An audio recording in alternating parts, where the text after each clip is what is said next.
Oke, selamat sore, salam sejahtera untuk kita semua, teman-teman, sahabat pesan bisnis. Ya, kita membuat sebuah rubrik yang namanya pesan bisnis. Rubrik pesan bisnis ini berisi tentang bagaimana orang-orang di sekitar kita, itu ya, termasuk apa-apa yang akan disampaikan oleh para narasumber nanti itu terkait dengan bisnis-bisnis yang ada di Indonesia ya. Nah, kali ini saya kebetulan lagi di Bali, teman-teman. Kebetulan di Bali dan saya menemukan seorang yang memang senang, tidak hanya senang tapi memang ahli dan menggeluti di dunia perkoperasian ya. Saya bilang empunya koperasi lah menurut saya. Nah, beliau ini sudah malang melintang di dunia koperasi sejak lama, 20 tahun tepatnya ya. Oke, luar biasa. Dan saya ketemu beliau langsung di sore ini di tanggal 29 September ya, 2002. Nah, saya ingin wawancara bagaimana beliau bisa memimpin beberapa koperasi, yang satu sebagai ketua, juga sebagai pengawas dan konsultan beberapa koperasi di lingkungan Bali khususnya. Nah, untuk itu saya ingin tahu lebih jauh bagaimana beliau mengarahkan, mengelola sekaligus mengembangkan koperasi ini yang luar biasa, saya kira, yang dulu dari nol ya, kemudian dari beberapa anggota sekarang menjadi ribuan anggota. Itu yang namanya koperasi bakti. Bapak Subakti. Nah, juga menangani koperasi karyawan sebagai pengawas. Jadi luar biasa menurut saya. Nah, alangkah baiknya kita langsung saja wawancara sama beliau tentang apa sih pengelolaan koperasi di Bakti. Ya. Subakti. Baik. Pak Wisna, apa kabar? Baik, Pak Kus. Terima kasih ya. Terima kasih kembali, Pak. Ini ada waktu untuk wawancara nih.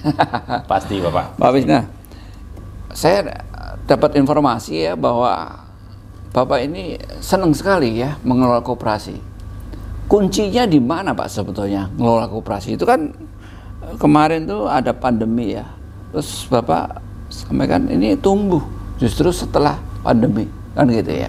Nah, kira-kira bisa dijelaskan, Pak, apa sih konsepnya mengelola koperasi itu sebenarnya? Karena banyak koperasi yang gulung tikar pada saat pandemi, tapi Bapak masih eksis. Terima kasih, Pak Kus. Menarik sekali ya, terima kasih sore ini kita bisa bertemu ya. Jadi, menurut saya ternyata menariknya di koperasi bagi saya itu adalah mengelola orang ternyata, bukan mengelola modal gitu, mengelola gitu, uang gitu. Ternyata sumber kekuatan yang kita kelola itu adalah di orang-orangnya. Jadi, semakin dari awal, dari tahun 2002 loh, dari 2002 saya masuk sebagai pengawas koperasi di Kopkar tempat saya kerja. Ini luar biasa gitu. Jadi bagaimana kita mengelola orang dengan keterbatasan modal pada waktu itu sebenarnya, modal finansial. Berapa, Pak, awal modalnya? Modalnya paling pada waktu itu 2 miliaran gitu, 2 miliaran tahun 2002 itu. Dan pelajaran yang pertama saya saat masuk itu yang saya lihat adalah banyaknya queue, antrean untuk orang meminjam uang. Dan itu yang Pak, modal 2 miliar itu dari karyawan atau dari perusahaan? Dari karyawan sendiri yang akumulasi simpanan anggota dan juga mungkin ada yang menabung gitu. Jadi ada 2 miliar yang dikelola gitu. Dan menurut saya itu yang saya pelajari pertama, ini ada orang, sebenarnya ada demand ya, tapi tidak ada supply gitu loh. Itu yang saya pelajari dulu, sehingga mengelola orang ini dari kita, oleh kita, untuk kita. Itu aja kuncinya sebenarnya berkoperasi gitu. Di situ. Jadi waktu 2 miliar, sekarang jadi berapa? Sekarang sudah hampir 50 miliar gitu, kalau nggak salah 52 miliar. Ya? Ini kopkarnya. Luar biasa ya. Ini kopkarnya 50 miliar. Jadi sahabat pesan bisnis, luar biasa ya. Dari Kopkar karyawan mengelola 50 miliar. Ini karyawan hotel di Bali ya, Nusa Dua Beach Hotel ya. Benar. Saya kira menarik ya untuk belajar lebih jauh dengan Pak Wisna ini selaku pengawas ya. Karena apapun yang namanya koperasi itu kan ya dari anggota untuk anggota. Betul. Ya kan? Nah, Pak, kira-kira untuk mengenerate sampai 50 miliar itu bagaimana strategi Bapak awalnya? Ini yang menarik Pak lagi. Yang menariknya adalah saya belajar dari queue, antrean orang yang perlu dana gitu pada waktu itu. Dan kita bahkan bekerja sama dengan beberapa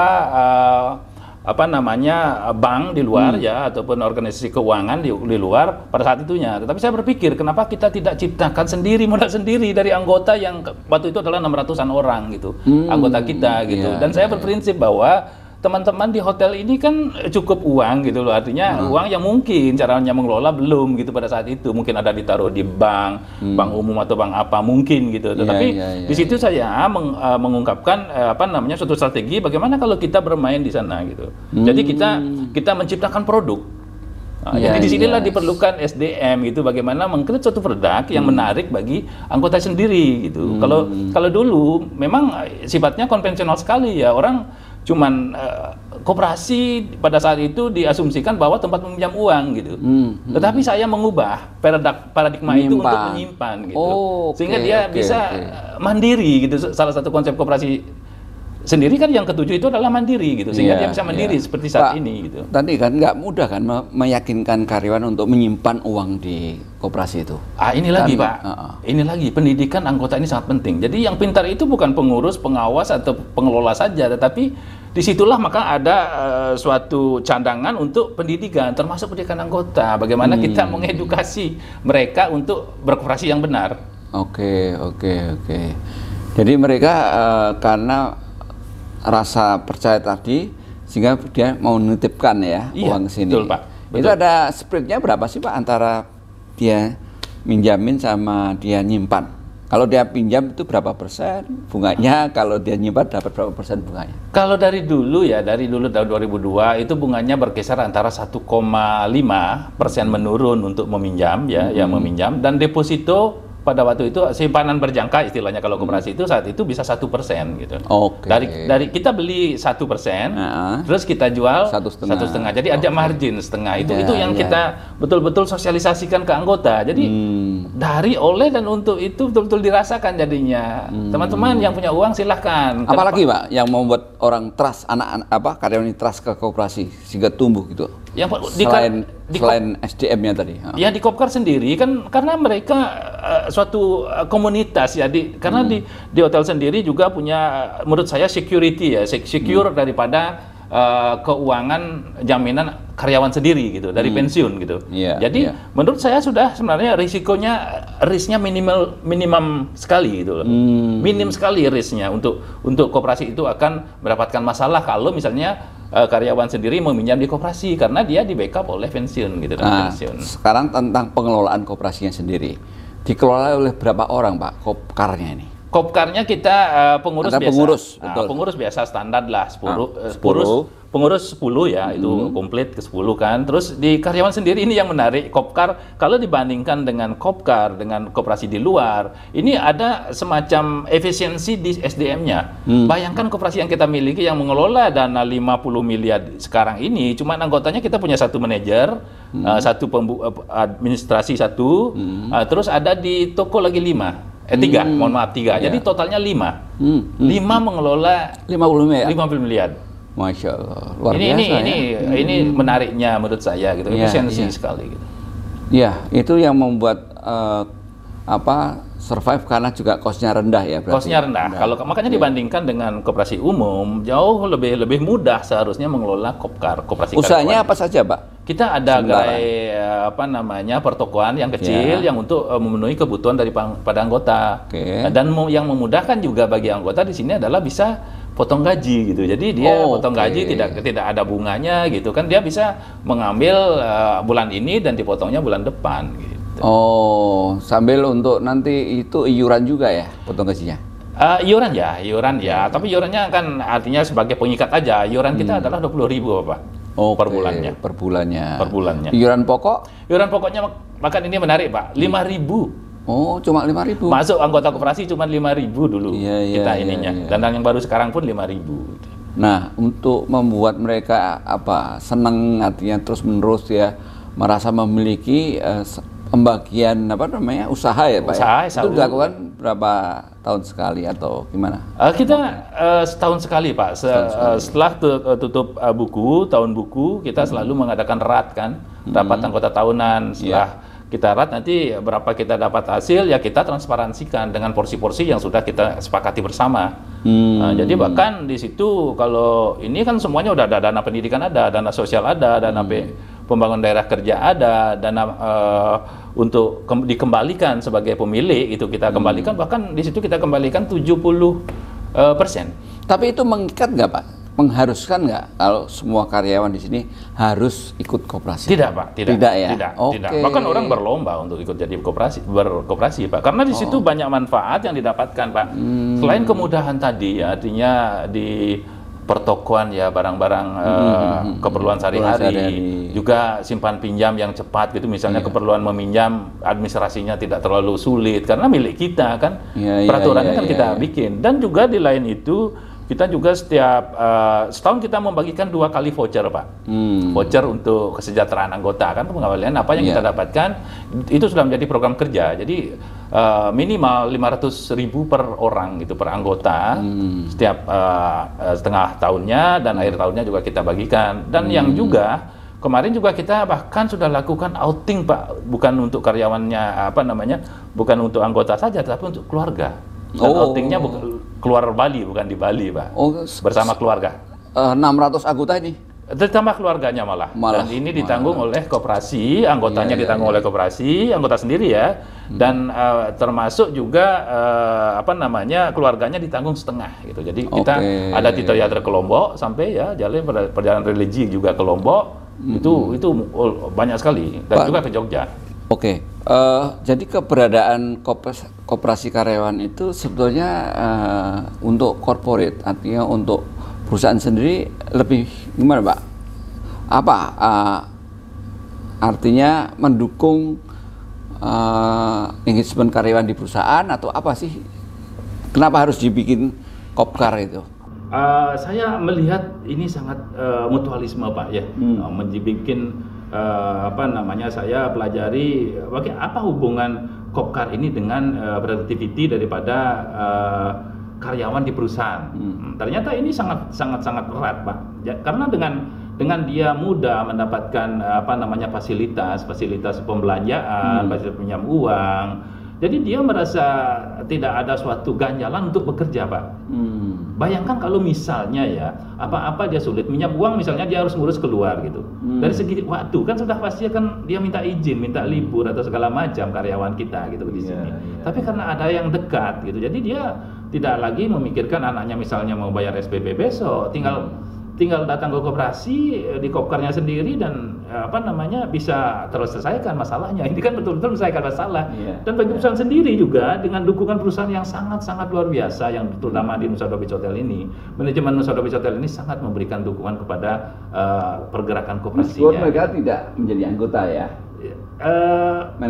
Manajemen tidak, karena ini kan anggotanya perorangan, tetapi beliau manajemen itu sendiri memberikan support, bahkan owner kita sangat concern terhadap koperasi. Oke. Pak, kemarin kan pandemi nih, ya 2 tahun. Gimana mensiasati koperasi saat pandemi itu, Pak? Bahkan apa sih rencana ke depannya? Saat pandemi yang kita pikirkan adalah bagaimana kita punya uang dulu gitu. Jadi kita profit tidak akan berpikir gitu. Itu strategi kita. Jadi yang pertama kita bisa memenuhi kebutuhan anggota dulu yang masih bisa mengeluarkan pinjaman, masih bisa berjualan dan memberikan support kepada anggota yang memerlukan kan itu salah satu tujuan koperasi kan gitu. Terus berikutnya kita berpikir pandemi ini kan pasti akan berlalu kan gitu kan. Jadi kita siapkan SDM kita ikuti pelatihan juga Pak. Bahkan kita mengadakan pelatihan juga untuk berwirausaha di kemudian hari gitu. Jadi anggota-anggota yang di program kita juga di Kopkar, bagaimana anggota yang sudah ada ini kita harapkan mempunyai usaha juga gitu nantinya. Tidak saja koperasi kita, Kopkar kita yang maju, tetapi anggota mempunyai usaha kecil-kecilan gitu. Termasuk juga yang masuki pensiun, sudah bertanyakan kira-kira saya pensiun setahun depan ini, kira-kira usaha apa yang kita ini kan. Kita adakan semacam coaching gitu ya, semacam consulting gitu Pak. Jadi kita memberikan entrepreneur gini, pembelajaran entrepreneur juga di koperasi. Itu yang kita lakukan semasa pandemi juga.